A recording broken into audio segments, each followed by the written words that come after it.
Foundation. Liquid মানে কি? Liquid মানে ক্রিমি। লিকুইড মানে এরকম মানে তোমার জল টাইপের তো ক্রিমি আলাদা হয়, ঠিক আছে। এবং ফাউন্ডেশনে অনেক ভাগ আছে।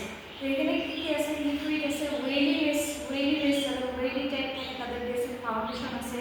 সবার শেড আলাদা আলাদা হয়, ঠিক আছে। ফাউন্ডেশনের শেড 4 থাকে। যে আমাদের ইন্ডিয়ান টোন থাকে, ঠিক আছে। ইন্ডিয়ান টোনের মানুষের কালার আলাদা হয়। সবার কি হয়? স্কিনের কালার আলাদা থাকে। স্কিন কালার কি হয়? আলাদা হয়। যেমন তোমার স্কিনের কালারের সাথে আমার স্কিনের কালার সেম না। কারণ যদি সেম হতো তাহলে সবাইকে একটা ফাউন্ডেশন দিয়ে হতো। তো যেরকম কোম্পানি থাকে, ফাউন্ডেশনের অনেক এক্সেট্রা কোম্পানি আছে। যেমন তোমার ম্যাক, প্যাক, তারপর লা অস্ট্রিয়া, তারপর তোমার হচ্ছে ফরএভার 52, এরকম এক্সেট্রা কোম্পানি আছে, ঠিক আছে। এই কোম্পানিগুলো কি হয়? কোম্পানিগুলো আলাদা আলাদা শেড হয়, ঠিক আছে। যেমন ধরো পিএসসি যে আছে, পিএসসি একটা ব্র্যান্ড, পিএসসি ব্র্যান্ডের ফাউন্ডেশনের আলাদা শেড হবো।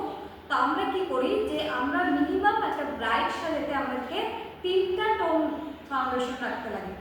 মিডিয়াম, ডার্ক আর মিডিলে যেটা থাকে লাইট যেটা থাকে ওইটা, ঠিক আছে। এই 3টাকে আমরা কি করি? মিক্স আপ করে আমরা একটা নাম্বারে আনতে পারি, ঠিক আছে।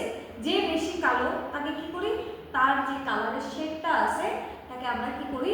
যে যার যেটা কালার আছে, অনেকে কি করবো যে আমাকে ম্যাম এরকম কালারই লাগবে, ঠিক আছে। অনেকে হোয়াইট দিতে চাবো, তাহলে আমার যেটা লাইট, যেটা ডার্ক, যেটা আছে ফর্সা যেটা কালার আছে সেই কালারটা আমার ইউজ করবো, ঠিক আছে। তো এই হিসাবে আমাদের কি করতে লাগবে? ফাউন্ডেশনগুলো কার কোন শেডে যাব শেড নাম্বার থাকে। যেমন 02, 03, 01 এমন অনেক এক্সেট্রা শেড আছে।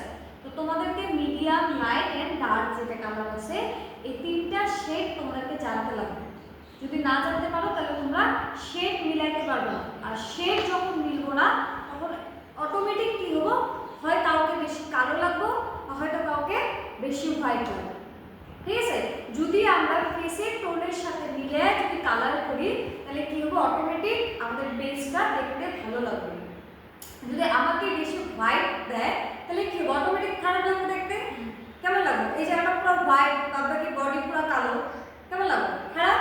তো সেজন্য আমাদের কি করতে লাগবে? সবার ফার্স্ট আমাদের মেকআপে যে আমাদের শেডগুলো হয় শেডগুলো জানতে হবে, ঠিক আছে। যে কোন শেডের সাথে আমরা কোন শেড মিক্স করলে এই শেডটা তার সাথে যাবে। যদি ওই জিনিসগুলো জানা যাও তাহলে তোমাদের যখন মেকআপ করবা তখন তোমাদের অটোমেটিক তোমরা জানা যাবে ওর ফেসে এই কালারটা দিলে বেশি ভালো হবে, এটার সাথে এটা মিক্স করলে বেশি হবে। তাহলে আমাদেরকে মিনিমাম 3টা শেড এক্সেট্রা শেড আছে, ঠিক আছে।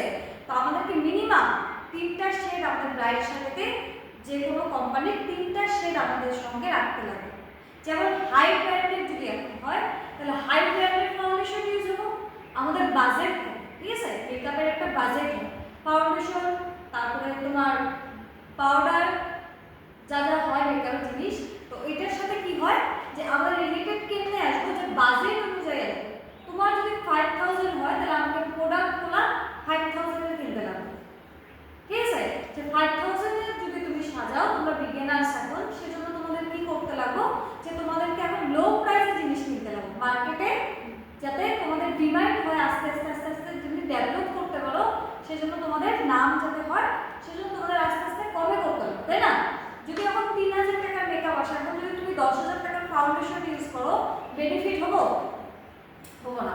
তো সেই জন্য কি করতে লাগবে? যে বেনিফিট কিভাবে হবো সেই জিনিসটা তোমাদেরকে ক্লাসে শিখতে লাগবে। যে কিভাবে কোনটার সাথে রিলেটেড কোন জিনিসটা যখন করবা, কিভাবে কোন জিনিসটা কিনলে আমার এটার সাথে এই টাকাতে করবো, তাই না? নাহলে তো বিজনেস মানে কি? যদি তুমি একটা সেলুন খুলো বা একটা পার্লার খুলো বা যাই করো, যা মেকআপ আর্টিস্ট হও, কি করতে লাগবে? যে এই জিনিসগুলো জানতে লাগবে। এটা একটা বিজনেস, তাই না? এই জিনিসগুলো জানতে লাগবে। বা তোমার একটা স্টুডেন্ট এই লিস্টগুলো বানাইতে লাগবে। যখন তোমরা টিচার হবা তখন কি তোমার স্টুডেন্টের 5টা ফাউন্ডেশন নাম জানতে লাগবে। তুমি এখন কাউকে শিখাইতেছো বা তোমার পরীক্ষায় আসছে 5টা ফাউন্ডেশন নেই, যেমন পিএসসি, ম্যাক, তাই না? তারপরে হুডা বিউটি, রিকর্ড, ফরএভার 52, হ্যাঁ ফরএভার 52 এরকম এক্সেট্রা কোম্পানি আছে, ঠিক আছে। তো এরকম এই কোম্পানিগুলো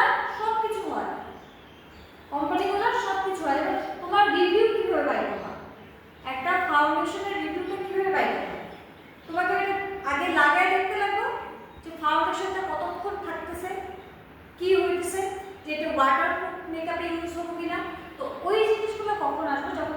ওই ব্র্যান্ডে যাবা তখন ওই হিসাবে আমাদের ফাউন্ডেশন চেঞ্জ হয়ে যাবে, আমাদের সব কিছু চেঞ্জ হয়ে যাবে, তাই না?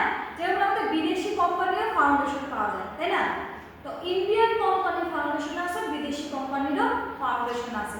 আমরা যেমন দ্য ক্যানাডিয়ান উইমেনের একটা ফাউন্ডেশন পাওয়া যায়, ওইটা আছে। তারপর তোমার আরো বিদেশি যেগুলো কোম্পানি হয় ওগুলো আছে। তো ইন্ডিয়ান কোম্পানিগুলো তোমরা ইন্ডিয়ান থেকে নিতে পারো, এই রিসেলারগুলো থেকে বা তোমরা নাইকা পারচেজ করো যেখান থেকে পারো নিতে পারো, ঠিক আছে? কিন্তু তোমাদেরকে দেখতে লাগবে যেমন ফ্লিপকার্ট অ্যামাজন থেকে নিবা, কারণ ওখান থেকে ফাউন্ডেশনগুলো খারাপ পায় না, ঠিক আছে? তো বা কোনো দোকান থেকে বা কোনো মলের থেকে সবগুলো থাকে যে বড় বড় যে নাইকার একটা আছে ব্র্যান্ডের একটা শপ আছে, ঠিক আছে? সেখান থেকেও নিতে পারবা। তো এই জিনিসগুলো তোমরা যদি না জানো, তুমি যায় একটা দোকানে যায় যদি কও যে আমাকে পিএসসি ফাউন্ডেশন লাগে, তো তোমাকে ডাইরেক্ট কি জিজ্ঞাসা করবো যে শেড নাম্বার কত লাগে, শেড কত লাগবে, তাই না? ওই শেডটা তোমাদেরকে জানতে লাগবে যে আমি যে এই যে আমি যে ইন্ডিয়ান যে ব্রাইডগুলো হয় তাদের ফেসের কালারটা কি কি থাকে, ওই জিনিসটা যদি জায়গা যাও তাহলে অটোমেটিক 3টা ফাউন্ডেশন রাখতে দিলে তোমরা কাজ চালাতে পারবে। গেল? তারপরে হয় যে ফাউন্ডেশনে কি শিবারি type foundation, oily type foundation, matte type, matte oily free foundation, waterproof foundation, এগুলো ভাগ থাকে, ঠিক আছে? তো এই জিনিসগুলো যে কোনটা কিভাবে কি ইউজ হয়, তো ওইটা প্র্যাকটিক্যাল করলে ভালো করে বুঝতে পারবো যে এই ফাউন্ডেশনটার সাথে কি ইউজ করলে কোনটা দিলে আমার লং লাস্টিং হবে, ঠিক আছে? তারপর ফাউন্ডেশনটাকে কি দিয়ে ব্লেন্ড করব, অবশ্যই ব্লেন্ড করার জন্য কিছু লাগবে, তাই না? তো আমাদের ব্লেন্ড করার জন্য কি লাগে, হয় ফাউন্ডেশন ব্রাশ, হয় ব্লেন্ডার, ঠিক আছে? ব্লেন্ডারও এটসেট্রা কোম্পানি যেমন পিএসসি হয়, তারপর তোমার ফরএভার ভিক্টোরিয়া এটসেট্রা কোম্পানি, ঠিক আছে? যে কোন কোন কোম্পানির তুমি ব্লেন্ডার পাও। তো এরকম টাইপের কি হয় একটা চার্ট বানাতে হবে, যে মেনু চার্ট থাকে তখন মেনু চার্ট বানাতে হবে যে এই কোম্পানির জিনিসটা যদি তুমি সব কিছু কিনো তাহলে এই কোম্পানির যদি সব নাও বা তোমার কাছে ইউজ কইরা ভালো লাগতেছে, যে আমার ভালো লাগতেছে পিএসসি ধরো মেকআপের ফাউন্ডেশনটা, তারপরে আমার রিপোর্টে তো কি কর সেটিং পাউডার, এটা আমি দিয়ে আমার ভালো লাগছে, তুমি এইভাবে ইউজ করতে পারবে, ঠিক আছে? যে তুমি এই কোম্পানি দিতেছো যে তোমাকে সবটাই এই কোম্পানিতে না, যেটা তোমার কাছে বেস্ট। যেমন আমরা কি হয় রিকর্ডে যদি ইউজ করি সঙ্গে আমরা কি করি ম্যাকের কম্প্যাক্ট ইউজ করি, আর ম্যাকের কম্প্যাক্টটা যেটা আছে এটা বেস্ট কম্প্যাক্ট হিসাবে, বেস্ট অ্যান্ড বেস্ট কম্প্যাক্ট হিসাবে আমরা ইউজ করি, ঠিক আছে? তো এই জিনিসগুলো এই রিলেটেডগুলো আমরা কি করতে হবে, একটা চার্ট বানাতে হবে, ফাউন্ডেশন চার্ট, ঠিক আছে? যে কোন ফাউন্ডেশনটা কার ফেসে কিভাবে যাব এই জিনিসটা পরদিন ভালো করে বুঝাই দিই, ঠিক আছে? যে এই শেডটা কত নম্বর শেড ইউজ করলে যে তাকে একটা সুন্দর একটা লুক আসবে, তার যাতে হোয়াইটনেস না আসে, তার যেটা শেড আছে ওই শেড হিসাবে ইউজ হবে, ঠিক আছে? স্কিন 5 প্রকার, ঠিক আছে? আমাদের ফার্স্টে জানতে লাগবে যে কার কি স্কিন, তাই না? স্কিন টাইপ, যে তোমার কি স্কিন, আমার কি স্কিন, এরকম স্কিন টাইপ থাকে সবার আলাদা আলাদা, বলছি না আগে যে সবার কি হয় আলাদা আলাদা স্কিন হয়। যেমন স্কিনের কি হয় যে 5 প্রকারের স্কিন থাকে, তো এই স্কিনগুলোর ভাগগুলো আমরা শিখতে লাগবো কি কি স্কিন হয়, কি কি স্কিনের কি কি কাজ, যেমন ড্রাই স্কিন, তারপরে ওয়েলি স্কিন, তারপরে নর্মাল স্কিন, তারপরে dry skin, oily skin, normal skin, acne pimple skin আছে, এটা সেনসিটিভ স্কিন আর কম্বিনেশন স্কিন। এই যে 5টা যে আমাদের চার্ট থাকে, এই 5টা চার্টের মধ্যে নরমাল স্কিন তো জানো, নরমাল মানে ওর কোনো কিছু থাকে না স্কিন, মানে ভালো স্কিন, সবচেয়ে বেস্ট স্কিনের মধ্যে কি স্কিন পাইলাম আমরা নরমাল স্কিন, ঠিক আছে? ওয়েলি স্কিন, ওয়েলি মানে তেলাক্ত, ওয়েল বুঝো, ওয়েল মানে কি তেল, তাই না? তেল তেল খায় যায়, ও ক্রিম দিলে ওর মুখটা বেশি তেল তেল লাগে। ড্রাই স্কিন মানে ওর সূক্ষ্ম স্কিন, মানে ড্রাইনেস হয় না, যেরকম আমাদের শীতের দিনে কি হয় সবার স্কিন ড্রাই হয়ে যায়, যেটা স্কিন থাকে তার স্কিন মধ্যে শুধু ড্রাইনেস আছে, তাই না? কিন্তু অনেকে দেখবা ওইটার কি হয় আমাদের খাওয়ার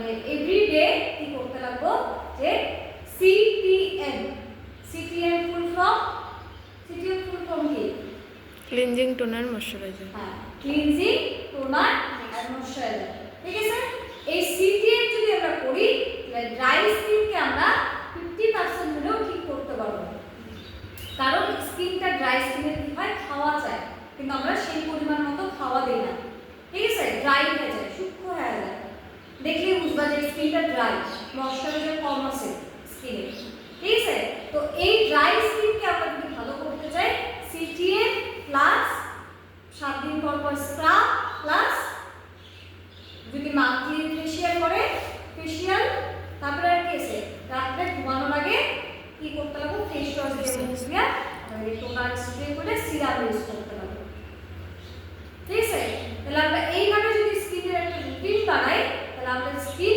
সবসময় কি হবে গ্লো করবে বাইরের কোনো ক্ষতিকারক জিনিস স্কিনে পড়বে না তো স্কিন আমাদের বডির সম্পূর্ণ পার্টে কি দ্বারা গঠিত জানো দেখো সম্পূর্ণ বডিটা দেখো সম্পূর্ণ বডিতে কি আছে কি দ্বারা গঠিত দেখো হাড় দিয়ে সম্পূর্ণ কি আছে বডিতে স্কিন দ্বারা গঠিত কি দ্বারা সবার উপরে কি আছে স্কিন সম্পূর্ণ বডিতে কিন্তু স্কিন থাকে তো এই স্কিনটাকে আমাদের ডেভেলপ করতে হবে ঠিক আছে স্কিন ডেভেলপ করতে হলে এই যে মানুষের পা থাকে হাঁটাটা দেখবা এই যে এই উপরগুলো ফাইটা যায় তাই না তো ওই জিনিসগুলোতে কি হয় ময়শ্চারাইজার কম থাকে বডি লোশন দাও না হাতে দেখো এরকম করলে আমাদের কি হয় হোয়াইট দেখা যায় তাই না ওখানে কি আছে ময়শ্চারাইজারের অভাব আছে তো এই জিনিসগুলো যে কতক্ষণ কি ইউজ করবা কিভাবে কি ইউজ করবা এই জিনিসগুলো তোমাদেরকে আগে শিখতে লাগবে আগে সবার ফার্স্টে স্কিনটা জানতে লাগবে যে স্কিন কত প্রকারের আছে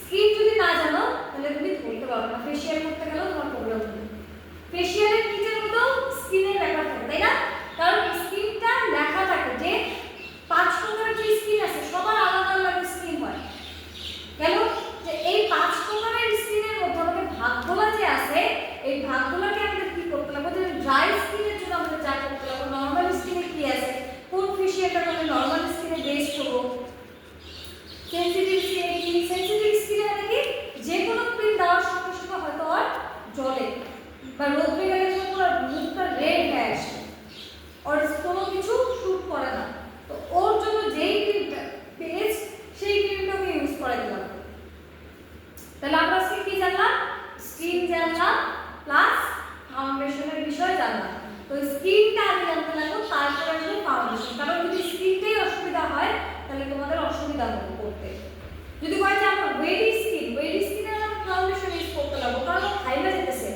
এখন কি যে আমাদের সিজন চেঞ্জ হয় না সামার উইন্টার এখন সিজন চেঞ্জ হয় তো সিজনে আমাদের জিনিসগুলো চেঞ্জ হবে সামারে কিছু কিছু জিনিস অ্যাড হয় উইন্টারে কিছু কিছু জিনিস অ্যাড হবে যে আমাদের মেকআপটা যাতে লং লাস্টিং করে যত হাই ব্র্যান্ড ইউজ করবা প্লাস তোমার সিটিএম ভালো করে করতে লাগবে বেস ভালো করে করতে লাগবে বেস মানে হচ্ছে তোমার এই যে ফাউন্ডেশন ব্লেন্ড করা যেগুলো আছে ওগুলোকে ভালো করে যতক্ষণ টাইম আছে ততক্ষণ ধরে সেটাকে করতে লাগবে যদি সেখানে তোমরা তাড়াহুড়ো করো তাহলে কি হবো অটোমেটিক যায় হবে ঘাম প্রুফ হবো ঘাম হবো ঠিক আছে ঘাম তো আটকাতে পারবা না তুমি বডির ঘাম আটকাতে পারবা না সেই জন্য তাকে ঘাম প্রুফ মেকআপ যেটা হয় মানে ওরকম টাইপ থাকে না ওয়াটারপ্রুফ যেটা আছে এটাতে ঘাম যাতে উঠে যেতে না যায় মেকআপটা ঘাম তো হবো কিন্তু যাতে মেকআপ যাতে না ওঠে লং লাস্টিং যাতে হয় মর্নিংয়ে সাথে নাইটে বিয়ে তাই না তাকে ওই লং লাস্টিং মেকআপের বাজেট যদি 3000 এর হয় তাহলে তো লং লাস্টিং কেমনে হবে পারবা না তো সেই জন্য তোমাদেরকে ফার্স্ট চার্ট বানাই নিতে হবে ঠিক আছে যে এই চার্টের সাথে যদি আমরা এই জিনিসটা ইউজ করি তাহলে আমাদের এই জিনিসটা তাহলে কালকে তোমরা কি করবা যে তোমরা মিনিমাম 20টা ফাউন্ডেশনের নাম লিখে নেবে 20টা কোম্পানি ঠিক আছে 20টা কোম্পানির মধ্যে কি কি যেমন আমি 5টা কোম্পানি বলে দিলাম বলছি না যেমন পিএসসি ম্যাক হুডা বিউটি ফ্লাওয়ার মাসিয়া তারপর তোমার হচ্ছে ফরএভার 52 রিকো